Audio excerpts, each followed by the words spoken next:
നമസ്തേ, പ്രീതാസ് കെല്ലറിലേക്ക് സ്വാഗതം. എല്ലാവരും സുഖമായിരിക്കുന്നു എന്ന് വിശ്വസിക്കുന്നു. ഇന്ന് നമ്മളിവിടെ ഉണ്ടാക്കാൻ പോകുന്നത് ചോറിന് സൈഡ് ഡിഷായിട്ടും ചപ്പാത്തിക്കും പൊറോട്ടയ്ക്കും എല്ലാറ്റിൻ്റെയും കൂടെ കഴിക്കാൻ പറ്റുന്ന വളരെ ടേസ്റ്റി ആയിട്ടുള്ള ഒരു ചുരക്കക്കറിയാണ്. അപ്പോൾ വീഡിയോ എല്ലാവരും സ്കിപ്പ് ചെയ്യാതെ മുഴുവനായിട്ട് കാണുമെന്ന് വിചാരിക്കുന്നു. വീഡിയോ ഇഷ്ടമായിട്ടുണ്ടെങ്കിൽ ഒന്ന് ലൈക്ക് ചെയ്യാനും മറ്റുള്ളവർക്കൊക്കെ ഷെയർ ചെയ്ത് കൊടുക്കാനും മറക്കില്ലല്ലോ. സബ്സ്ക്രൈബ് ചെയ്യാത്തവർ ഒന്ന് സബ്സ്ക്രൈബ് ചെയ്യാനും മറക്കല്ലേ. എന്നാൽ നമുക്ക് ഈ ചുരക്കക്കറി എങ്ങനെയാണ് ഉണ്ടാക്കുന്നത് എന്ന് നോക്കാം. ചുരക്കക്കറി ഉണ്ടാക്കാൻ വേണ്ടിയിട്ട് ഞാനിവിടെ വലിയൊരു ചുരക്ക എടുത്തിട്ടുണ്ട്. ഇത് മുഴുവനായിട്ടും നമ്മുടെ കറിക്ക് ആവശ്യമില്ല. ഇതൊന്ന് നമുക്ക് കട്ട് ചെയ്തിട്ട് ഒരു പീസ് എടുത്താൽ മതി. ഇപ്പം ഞാനിതാ കട്ട് ചെയ്തിട്ട് ഇതിൻ്റെ ആ വലിയ പീസ്, ഇത്രയ്ക്ക് വലിയ പീസ് നമുക്ക് നമ്മുടെ കറി ഉണ്ടാക്കാൻ യൂസ് ചെയ്യാം. ആ ചെറിയ പീസ് നമുക്ക് കറിക്ക് ആവശ്യമില്ല. ഇനി ഇതിൻ്റെ തൊലിയൊക്കെ ഒന്ന് കളഞ്ഞിട്ട് ചെറുതാക്കിയിട്ടൊന്ന് കട്ട് ചെയ്തതിന് ശേഷം നന്നായിട്ടൊന്ന് കഴുകിയെടുത്തിട്ട് കൊണ്ടുവരാം.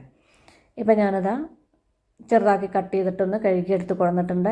ഇതേപോലെ നല്ല ചെറിയ പീസസ് ആക്കിയിട്ട് കട്ട് ചെയ്യണം. വലിയ പീസസ് ആക്കിയിട്ട് കട്ട് ചെയ്ത് കഴിഞ്ഞാൽ നമ്മുടെ കറിക്ക് ടേസ്റ്റ് ഉണ്ടാവില്ല. പിന്നെ ഇതിൻ്റെ കുരു നല്ല ചള്ളു കുരു ആവുകൊണ്ട് കുരുവൊന്നും എനിക്ക് കളയേണ്ട ആവശ്യമില്ല. കുറച്ച് മൂത്ത കുരുവൊക്കെ ആണെങ്കിൽ ആ കുരുവൊക്കെ കളഞ്ഞതിന് ശേഷമാണ് ചെറുതാക്കിയിട്ട് കട്ട് ചെയ്യാൻ പാടുള്ളൂ. കുരു നമുക്ക് കറിയിൽ കടിക്കുമ്പോൾ ടേസ്റ്റ് ഉണ്ടാവില്ല. ചള്ളു കുരു ആവുമ്പോൾ പ്രശ്നമില്ല. മീത ഭാഗം ഒന്ന് ചെറുതായിട്ടൊന്ന് തോണ്ടിക്കളഞ്ഞാൽ മതി.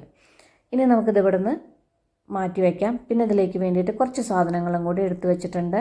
3 സവാള തൊലിയൊക്കെ കളഞ്ഞ് കഴുകിയെടുത്തിട്ടുണ്ട്. ഇത് നല്ല ചെറിയ സവാളയെ കൊണ്ടാണ് 3 എടുത്തിട്ടുള്ളത്. മീഡിയം സൈസിലുള്ള സവാളയൊക്കെ ആണെങ്കിൽ ഒരു 2 സവാള മതി. പിന്നെ വലിയൊരു കഷ്ണം ഇഞ്ചിയും തൊലിയൊക്കെ കളഞ്ഞ് കഴുകിയെടുത്തിട്ടുണ്ട്. ഇത് നല്ല നാടൻ ഇഞ്ചിയാണ്, നല്ല മണാവും ഇഞ്ചിക്ക്. അപ്പോൾ ഒരു വലിയൊരു കഷ്ണം ഇഞ്ചിയും 4 പച്ചമുളകും എടുത്തിട്ടുണ്ട്. മുളക് നിങ്ങളുടെ ഇഷ്ടത്തിനനുസരിച്ചിട്ട് എടുത്തോളൂ. ഇനി കറി ഉണ്ടാക്കാൻ വേണ്ടിയിട്ട് ഒരു പാൻ വെച്ചിട്ട് അതിലേക്കൊരു 1/2 ടേബിൾ സ്പൂൺ വെളിച്ചെണ്ണ ഇട്ട് കൊടുക്കുന്നുണ്ട്. ഉരുകി വരുമ്പോൾ അത് 1 ടേബിൾ സ്പൂണൊക്കെ ഉണ്ടാവും. ഒരുപാട് എണ്ണയുടെ ആവശ്യമില്ല. എണ്ണ കൂടുതലുണ്ടെന്ന് തോന്നുന്നു, അതുകൊണ്ട് ഞാൻ കുറച്ച് എണ്ണ കൂടി ഇതൊന്ന് എടുക്കുന്നുണ്ട്. നോൺ സ്റ്റിക്ക് അല്ലേ, അപ്പോൾ ഒരുപാട് എണ്ണയുടെ ഒന്നും ആവശ്യമില്ല. ഇപ്പോൾ എണ്ണയ്ക്കൊന്ന് ചൂടായി വന്നിട്ടുണ്ട്. ഇനി ഇതിലേക്ക് നമ്മൾ നേരത്തെ അവിടെ എടുത്തു വെച്ച സവാള ചെറുതാക്കി കട്ട് ചെയ്തെടുത്തിട്ടുണ്ട്. പച്ചമുളക് ഒന്ന് ചെറുതാക്കി കട്ട് ചെയ്തെടുത്തിട്ടുണ്ട്. ഈ കട്ട് ചെയ്ത് വെച്ച സവാളയും പച്ചമുളകും ഇതിലേക്ക് ഇട്ട് കൊടുക്കുക. പിന്നെ സവാള വേഗം വഴന്ന് വരാൻ വേണ്ടിയിട്ട് ഇതിലേക്ക് കുറച്ച് ഉപ്പിട്ട് കൊടുക്കുക. ഉപ്പിട്ടതിന് ശേഷം ഇത് ഒന്ന് വഴറ്റിയെടുക്കുക. ഒരുപാട് വഴറ്റേണ്ട ആവശ്യമൊന്നുമില്ല, ചെറുതായിട്ടൊന്ന് വഴറ്റിയെടുത്താൽ മതി.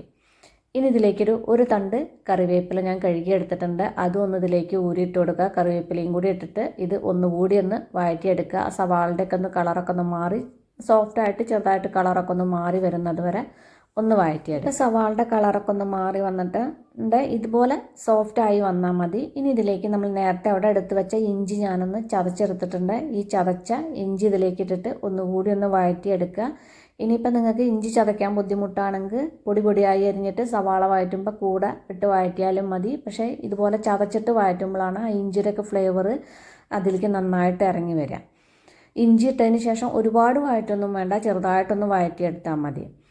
ഇനി നമുക്കിതിലേക്ക് മസാലപ്പൊടികൾ ഇട്ട് കൊടുക്കാം. ഒരു 1/2 ടീസ്പൂൺ മഞ്ഞൾപ്പൊടി, 1/2 ടീസ്പൂൺ മുളക് പൊടി, 1/2 ടീസ്പൂൺ ജീരകപ്പൊടിയും കൂടി ഇട്ടിട്ട് ഇത് ഒന്നുകൂടി ഒന്ന് വഴറ്റിയെടുക്കുക. ആ മസാലപ്പൊടികളുടെയൊക്കെ റോസ്മെല്ലൊക്കെ ഒന്ന് ചെറുതായിട്ട് മാറി വരുന്നത് വരെ ഒന്ന് വഴറ്റിയെടുക്കുക. ഇപ്പം ആ മുളക് പൊടിയൊക്കെ ആവശ്യത്തിന് മൂത്ത് വന്നിട്ടുണ്ട്. ഇത്രയ്ക്കായാൽ മതി. ഇനി ഇതിലേക്ക് നമ്മൾ നേരത്തെ അവിടെ കട്ട് ചെയ്ത് വെച്ച ചുരക്കുണ്ടല്ലോ, ആ ചുരക്ക ഇതിലേക്ക് ഇട്ട് കൊടുക്കുക. പിന്നെ ഇതിലേക്ക് ഈ ചുരക്കയിലേക്ക് ആവശ്യത്തിനുള്ള ഉപ്പ് കൂടി ഇട്ട് കൊടുക്കുക. ഞാനിതിലേക്കൊരു 1/2 ടീസ്പൂൺ ഇന്ദുപ്പ് ഇട്ട് കൊടുക്കുന്നുണ്ട്. ഉപ്പിട്ടതിന് ശേഷം നേരെ ഒന്ന് മിക്സ് ചെയ്തെടുക്കുക. ആ മസാലയൊക്കെ ആ ചുരക്കയിൽ നേരെ മിക്സ് ആവുന്ന തരത്തിൽ മിക്സ് ചെയ്തെടുക്കുക. മിക്സ് ചെയ്തതിന് ശേഷം അടച്ചു വെച്ചിട്ട് ലോ ഫ്ലെയിമിലൊന്ന് കുക്ക് ചെയ്തെടുക്കുക. വെള്ളമൊന്നും ഒഴിക്കേണ്ട ആവശ്യമില്ല. ചുരക്കയിലെ വെള്ളമൊക്കെ ഇറങ്ങിയിട്ട് തന്നെ അത് വെന്ത് കിട്ടും. ഒരുപാട് നേരം വേവിക്കേണ്ടതെന്ന് ആവശ്യമില്ല, പെട്ടെന്ന് വെന്ത് കിട്ടും. വെള്ളം ഒഴിച്ചു കൊടുക്കരുത്. ഈ ചുരക്ക വേവുമ്പോഴേക്കും നമുക്കിതിലേക്കുള്ള അരപ്പ് തയ്യാറാക്കാം. അതിന് വേണ്ടിയിട്ട് മിക്സിയുടെ ഒരു ചെറിയ ജാറെടുത്തിട്ട് അതിലേക്കൊരു ഇതുപോലെ ചെറിയ 2 പിടി തേങ്ങ ഇട്ട് കൊടുക്കുക. ഒരുപാട് തേങ്ങ വേണ്ട, ഒരു അരമുറിയുടെ ഒരു 1/4 ഭാഗം തേങ്ങയൊക്കെ മതി. കുറച്ച് തേങ്ങ മതി. ഇതുപോലെ 2 പിടി, ചെറിയ 2 പിടി മതി. പിന്നെ ഇതിലേക്കൊരു 2 വറ്റൽമുളകും കൂടി ഇട്ട് കൊടുക്കുക. വറ്റൽമുളകും കൂടി ഇട്ടതിന് ശേഷം ഇതൊന്ന് ചതച്ചെടുക്കുക. നല്ലോണം അരയേണ്ട, ഒന്ന് ചതച്ചെടുക്കുക.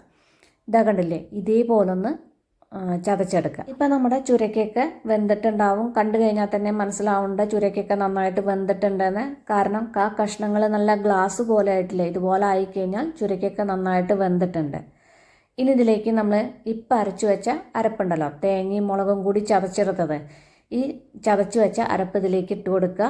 പിന്നെ ഇതിലേക്കൊരു 3/4 to 1 ടീസ്പൂണോളം ശർക്കര പൊടിച്ചത് ഇട്ട് കൊടുക്കുക. ഓപ്ഷണലാണ്, നിങ്ങൾക്ക് വേണമെന്നുണ്ടെങ്കിൽ മാത്രം ചേർത്താൽ മതി. ഈ ശർക്കര പൊടിച്ചതും കൂടി ഇട്ടതിന് ശേഷം നേരെ ഒന്ന് മിക്സ് ചെയ്തെടുക്കുക. ശർക്കര പൊടിച്ചത് ചേർക്കുമ്പോൾ നല്ല ടേസ്റ്റാണ്, കാരണം ആ എരിവിൻ്റെ കൂടെ ചെറിയൊരു മധുരവും കൂടി, എന്നാൽ കറിക്ക് ഒരുപാട് മധുരമൊന്നും ഉണ്ടാവില്ല.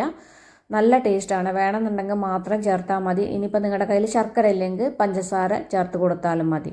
ശർക്കര ഇട്ടതിന് ശേഷം ഇനി ഇത് അടച്ചു വെച്ച് കുക്ക് ചെയ്യണ്ട, തുറന്ന് വെച്ചിട്ട് ആ ശർക്കര ഒന്ന് അലിയും വേണം, അതിലെ വെള്ളമൊക്കെ ഒന്ന് വറ്റി നീര് വലിയും വേണം. ഇത് നീര് വലിയുമ്പോഴേക്കും നമുക്കിതിലേക്കൊന്ന് താളിച്ച് ഒഴിക്കാം. സാധാരണ രീതിയിലല്ല, കുറച്ച് ഡിഫറെൻ്റ് ആണ്. ഒരു പാൻ വെച്ചിട്ട് അതിലേക്ക് ഒരു 1/2 ടേബിൾ സ്പൂൺ വെളിച്ചെണ്ണയും 1/2 ടേബിൾ സ്പൂൺ കടുകും 1/2 ടേബിൾ സ്പൂൺ ഉഴുന്നുപരിപ്പും പിന്നെ ഒരു തണ്ട് കറിവേപ്പിലയും കൂടി കഴുകിയെടുത്തിട്ടുണ്ട്. അതും കൂടി ഊരിയിട്ടിട്ട് ഒന്ന് ഫ്രൈ ചെയ്യുക. കടുകൊക്കെ ഒന്ന് പൊട്ടി വരുമ്പോൾ ഇതിലേക്കൊരു 3 വറ്റൽമുളകും കൂടി ഇട്ട് കൊടുക്കുന്നുണ്ട്. പൊട്ടിച്ച് ഇട്ട് കൊടുക്കണില്ല, അത്യാവശ്യം എരിവുണ്ടാവുകൊണ്ട് ഞാൻ പൊട്ടിക്കണില്ല. ഇനി ഇതിലേക്ക് ഒരു പിടി, നല്ല വലിയൊരു പിടി തേങ്ങയും കൂടി ഇട്ടിട്ട് നേരെ ഒന്ന് വഴറ്റിയെടുക്കുക. തേങ്ങയൊക്കെ നല്ല ഗോൾഡൻ കളർ ആവുന്നത് വരെ ഒന്ന് വറുത്തെടുക്കുക. ഇപ്പം തേങ്ങയൊക്കെ നല്ല ഗോൾഡൻ കളറായിട്ടുണ്ട്, നല്ല ചുമന്ന് വന്നിട്ടുണ്ട്. ഇനി നമുക്കിത് കറിയിലേക്ക് ഒഴിച്ചിട്ട് നേരെ ഒന്ന് മിക്സ് ചെയ്തെടുക്കുക. അപ്പോഴേക്കും ഇപ്പം നീരൊക്കെ വലിഞ്ഞിട്ടുണ്ട്. സ്റ്റവ് ഓഫ് ചെയ്തിട്ട് നേരെ മിക്സ് ചെയ്താലും മതി. അതിനുശേഷം നമുക്കിതൊരു സെർവിങ് ബൗളിലേക്ക് മാറ്റാം. അപ്പോൾ ഈ ചുരക്കക്കറി നല്ല ടേസ്റ്റാണ്. ചപ്പാത്തിയുടെയും ചോറിൻ്റെയും പൊറോട്ടയുടെയും എല്ലാറ്റിൻ്റെയും കൂടെ പോകുന്ന ചുരക്കക്കറി എല്ലാവരും ഒന്ന് ട്രൈ ചെയ്ത് നോക്കൂ. നിങ്ങളുടെ ഫീഡ്ബാക്കൊക്കെ എന്നെ അറിയിക്കാൻ മറക്കല്ലേ. അപ്പം നമുക്കിനി അടിപൊളി പുതിയ റെസിപ്പിയുമായി കാണാം. നന്ദി, നമസ്കാരം.